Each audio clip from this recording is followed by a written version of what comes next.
વાત છે, વાતમાં કોઈ તથ્ય નથી, બરાબર છે।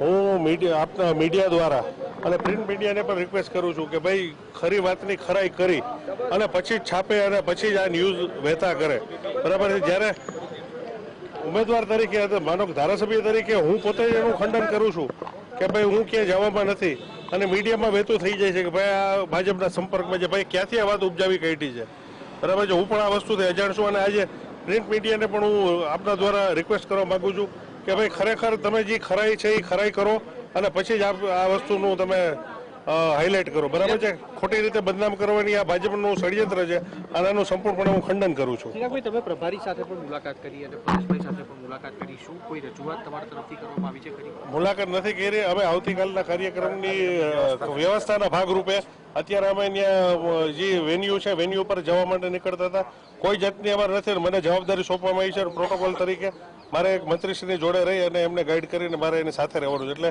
આ વ્યવસ્થાના ભાગરૂપે છે, બાકી કોઈ રજૂઆત